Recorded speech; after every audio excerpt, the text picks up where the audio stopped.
Hi everybody, so we embarked on this project to make some shoeboxes for homeless people. We're 4 flatmates and we raised money by doing a 1 month challenge. Do you want to talk a bit more about the challenge? So it was abs and squats, and we had to do sit-ups, crunches and then squats, all like increasing amounts for 30 days. And then That was rough. Yeah, it was. Last days. Oh god. Yeah. So we basically did that challenge and we raised money through Just Giving website to build homeless boxes, and in the boxes we had we did ones for women and ones for men. The women ones just had a couple of extra things like sanitary pads, and we could put a woman's raincoat in one of them. But aside from that, they were basically the same. Yeah. Do you want to talk a bit about what we put in them? We're gonna insert a list. Yeah. No. Yeah. Basically, we thought we could use basically necessities through the winter, so like gloves and thick socks, that kind of thing. Thermal gloves. Yeah, thermal gloves. And some things to get them through COVID, like sanitizer and some masks as well, and some plastic gloves, just for hygiene reasons. Yeah. We did actually ask a couple of homeless people before we make these boxes what they wanted to put in as well. What did the person you asked say? So he was basically saying that footwear, foot care, because like our feet get wet in the rain and we can go home and change it, but like his feet get wet and it stays wet because he has nothing to change into, and like you can get a whole bunch of like infections. You can get a whole bunch of infections because if your feet stay wet for too long, they just don't do well. Yeah. Yeah. I don't know the technical medical terms, but It's not good. it's not good. Yeah, so we put a first aid kit in there. We put 3 different pairs of socks in there, 1 thick, 2 thin, in the majority of boxes.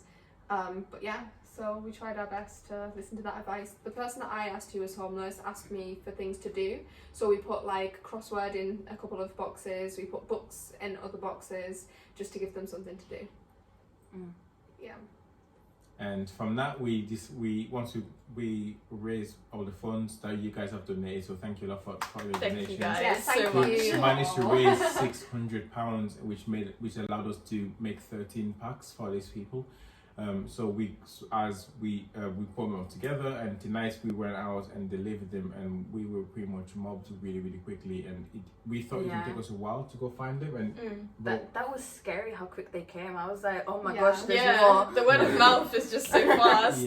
Yeah. You can tell it's a community led, like it's a very small community Yeah. because they all spoke to each other, and literally out of nowhere these guys were coming out. And what really hit me the most were how appreciative they were, and how like they literally, you could see the care coming out, how much, and also within them to care for other people that was not there as well, so we kind of help them out as well. They didn't let their mates miss out. Yeah, They didn't, like they literally, you can tell they completely look after themselves, and they were so thankful as well for the little bit of support. They didn't even know what was in the box at the time. They didn't know even like what they're getting, but they were just so thankful that somebody came out and gave them something, and somebody took that care. Yeah. And again, this would not have been possible without all your support.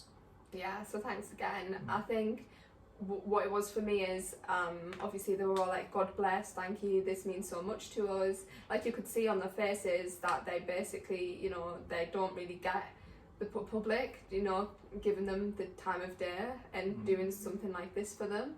And even one of them recognised you for already buying them food in the past. I mean, the other day we went and delivered some food when we'd got leftovers from Christmas dinner. Like these people like do need our help, and I know people do judge them and think, like if I give them a bit of money, maybe they'll go spend it on drugs or alcohol. I mean, I think this as well. So this is why I think it's important to try and help these people out and not kind of stereotype them or judge them, and treat them as other human beings that we can give to.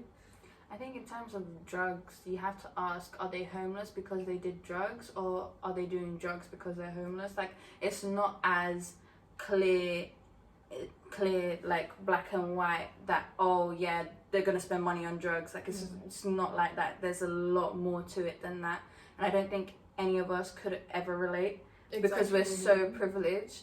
Like the thought doesn't even cross our minds because we've never had to be in that position. Absolutely. Yeah, like well, just as you were speaking there, you talking about like we can go home and change our socks. That's a privilege. We don't even think that about Yeah. it. We don't even show gratitude to that. But like even being able to like have a hot shower or put on a cup of tea or put the heating on, these are things that like bare minimum you don't even think about when you have a house. Yeah. Our boiler broke and we were literally going crazy. I And it know. was only Yeah. a week. We still had a bed. We still had running water. running water, Yeah. even though it was cold. We still had a kettle to make Yeah. the water hot. Electricity.